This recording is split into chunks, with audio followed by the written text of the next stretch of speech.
So welcome back to our channel Abhinav की पाठशाला। And आज हम लोग आ चुके हैं हमारे क्लास 6 के सुगम गणित की पुस्तक पर। एंड आज हम लोग इसके प्रश्नावली नंबर 11 के ई को हल करने वाले हैं। तो चलिए शुरू करते हैं।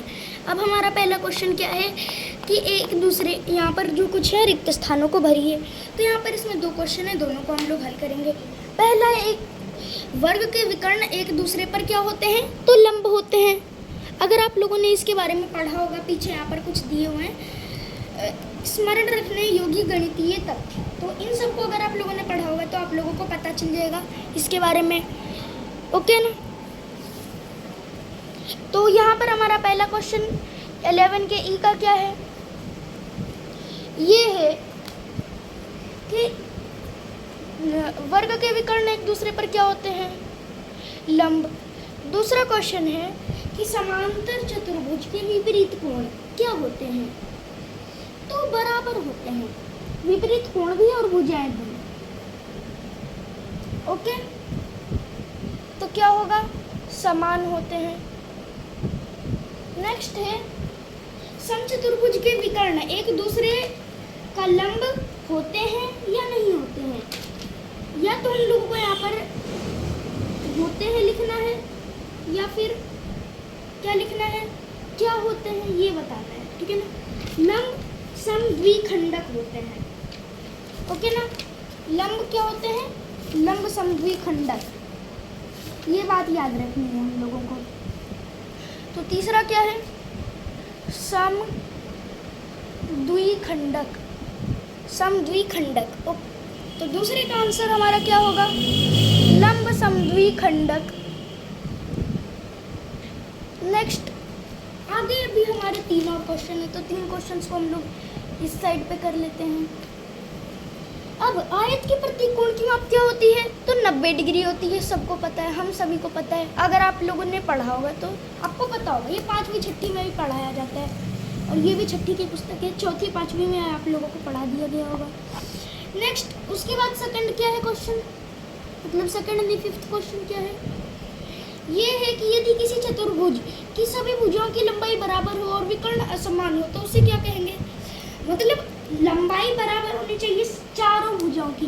अब ऐसे तो वर्ग भी होता है और समचतुर्भुज भी होता है, लेकिन इन दोनों में एक बहुत बड़ा डिफरेंस है। क्या है, विकर्ण की लंबाई। ठीक है, जैसे वर्ग में है तो दोनों विकर्ण की लंबाई बराबर होती है, लेकिन अगर आप लोग यहाँ पे समचतुर्भुज में आ गए तो विकर्ण की लंबाई असमान होती है।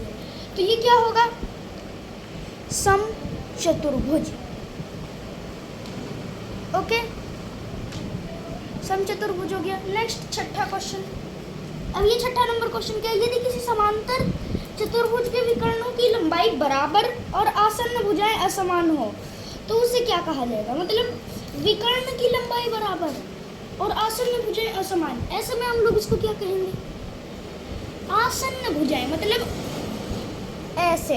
ठीक है ना, ये देख लो ऐसे, ये और ये दोनों समान लंबाई के नहीं है और विकर्ण समान है, तो इसको आयत कहेंगे।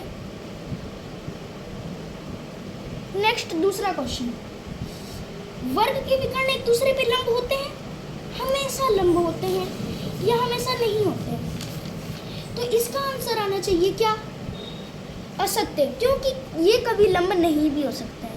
तो दूसरे का पहला का उत्तर अ, क्योंकि हम लोग सत्य के लिए स और असत्य के लिए अ लिख रहे हैं। तो दूसरा क्या है, प्रत्येक वर्ग एक समांतर चतुर्भुज है, क्या ये ट्रू है, ये सत्य है। ओके ना। तो थर्ड क्वेश्चन क्या है, समचतुर्भुज के विकर्णों की लंबाई बराबर होती है, इसका आंसर है नहीं, ये नहीं होती है, असत्य है, और डाल दो। और नेक्स्ट चौथा क्वेश्चन क्या है, प्रत्येक वर्ग एक समचतुर्भुज है, यस और नहीं, सही है ये। क्यों, क्योंकि वर्ग की सारी भुजाएं बराबर होती है, समचतुर्भुज की भी सारी भुजाएं बराबर होती है। बट एक टाइप से गलत भी हो सकता है, पता है कैसे, लेकिन ये गलत नहीं भी हो सकता है। अभी देखो, सब सारे जो समचतुर्भुज हैं उनमें ये नियम होता है कि उनके विकर्ण समान तो रह सकते हैं लेकिन असमान ही रहेंगे। ठीक है ना। लेकिन अगर आप लोग समचतुर्भुज एक वर्ग है इसकी बात करोगे, क्योंकि उसके विकर्ण तो असमान है, मतलब मान लो कि आप लोग ऐसा समचतुर्भुज ले लेते हो जिसके विकर्ण असमान है, तो वो तो फिर वर्ग बनेगा नहीं। तो इसके लिए हम लोग आर डालेंगे। 5वां नंबर क्वेश्चन, अ और असत्य। नेक्स्ट 6ठा क्वेश्चन क्या है भाई? 6ठा क्वेश्चन है कि क्या प्रत्येक आयत एक समांतर चतुर्भुज है? मतलब एक आयत एक समांतर चतुर्भुज है या नहीं है? यस है, इसके लिए सर डालो, सत्य है ये। लेकिन क्या प्रत्येक समचतुर्भुज समांतर चतुर्भुज एक आयत है? तो इसका आंसर होगा नहीं। क्यों नहीं होगा? ये तो आप लोगों को पता ही है, अभी हम लोगों ने वर्ग और समचतुर्भुज के बारे में पढ़ लिया था। नेक्स्ट VIII, ये 8वां नंबर क्वेश्चन। क्या प्रत्येक वर्ग एक आयत है? इसका आंसर है नहीं। देखो, वर्ग की सारी भुजाएं बराबर होती है, लेकिन आयत की सारी भुजाएं बराबर नहीं होती है, मतलब नहीं भी हो सकती है, बराबर भी हो सकती है, नहीं भी हो सकती है। तो इसका आंसर आएगा असत्य। ओके ना। बट प्रत्येक वर्ग एक आयत हो सकता है। कैसे कैसे कैसे हम लोगों को ये देखना पड़ेगा। देखो, एक आयत और एक वर्ग के बारे में हम जानते हैं, पहले हम लोग जान लेते हैं। एक वर्ग क्या होता है? चारों भुजाएं बराबर होती है। आयत में भी चारों भुजाएं बराबर नहीं होती है, ठीक है ना। लेकिन इसको हम लोग एक विशेष प्रकार का आयत समझ सकते हैं, जिसके सभी भुजाओं की लंबाई बराबर नहीं हो। ओके ना।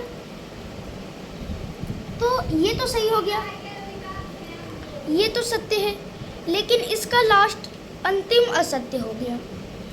ओके ना। तो ये तो हल हो गया। एंड अब हम लोग मिलेंगे अपने नेक्स्ट वीडियो में। तब तक के लिए thank you and bye bye and thanks for watching. क्योंकि अगर ये वाली हमारी जो बुक हो जाती है 6th की कंप्लीट, तो अभी हम लोग बनाने वाले हैं क्लास 4 की प्लेलिस्ट। एंड यहाँ पर हम लोग इसके बारे में और भी चीज़ें जानने वाले हैं। क्लास 4 की बुक को पूरा कंप्लीट करने वाले। बट क्लास 4 की कौन सी बुक? तो क्लास 4 की गणित परिचय की बुक। एंड ये जल्दी से जल्दी अगर हम लोग कंप्लीट कर देते हैं, तो फिर हम लोगों की जो क्लास 4 की बुक है गणित परिचय की, उसकी वीडियोस आना शुरू हो जाएंगी। एंड मिलते हैं हम लोग अपने नेक्स्ट वीडियो में। Thank you, bye bye and don't forget to subscribe.